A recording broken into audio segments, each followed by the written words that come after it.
बिस्मिल्लाहिर्रहमानिर्रहीम। अल्लाह के नाम से शुरू जो बड़ा मेहरबान निहायत रहम वाला है।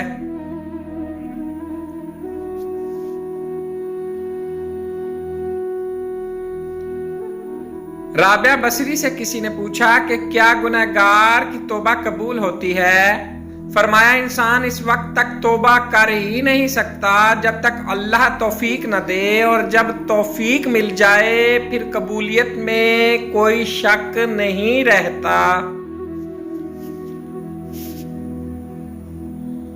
अगर तुम कुरान को आंखों से देखोगे तो अल्फाज नजर आएंगे, दिमाग से देखोगे तो इल्म नजर आएगा, दिल से देखोगे तो मोहब्बत नजर आएगी, और अगर रूह से देखोगे तो तुम्हें खुदा नजर आएगा। रूए जमीन पर कुछ मुआशरे ऐसे भी हैं जहां धोखा, अजियत, दुख या तकलीफ लोगों को दी जाती है और मुआफी खुदा से मांगी जाती है। ज्यादा सोचो नहीं बल्कि ज्यादा से ज्यादा इस्तिग़फ़ार करो, क्योंकि मसाइल और मुश्किलात ज्यादा सोचने से नहीं बल्कि ज्यादा इस्तिग़फ़ार से आसान हो जाते हैं। अकड़ तब तक चलती है जब तक पकड़ नहीं होती। किसी ने दुर्वेश से पूछा, दुनिया में सब दुखी क्यों हैं?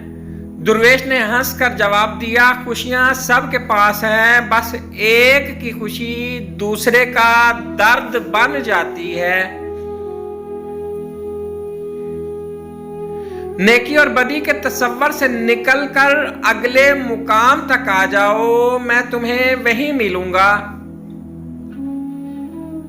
जो लोग कहते हैं कि नेकी का जमाना नहीं रहा, वो दरअसल इंसानों से नेकी का सिला चाहते हैं। जो अल्लाह की रजा के लिए नेकी करते हैं उनके लिए हर जमाना नेकी का जमाना होता है।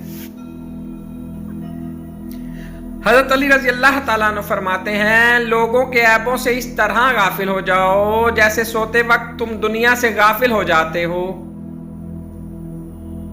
हम ऐसे मुनाफिक लोग हैं कि किसी की तकलीफ को उसके गुनाहों की सजा समझते हैं और अपनी तकलीफ को आजमाइश।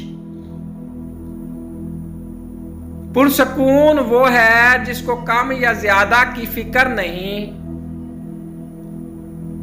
अल्लाह का शुक्र अदा कैसे करूं? किसी ने हकीम बू अली सीना से पूछा, आपके दिन कैसे गुजर रहे हैं? जवाब दिया, गुनाहगार होने के बावजूद अल्लाह की नेमतें मुझ पर बरस रही हैं, समझ नहीं आता कि मैं किस बात पर अल्लाह का शुक्र अदा करूं, नेमतों की कसरत पर या गुनाहों के दरगुजर करने पर। Please like, subscribe and share.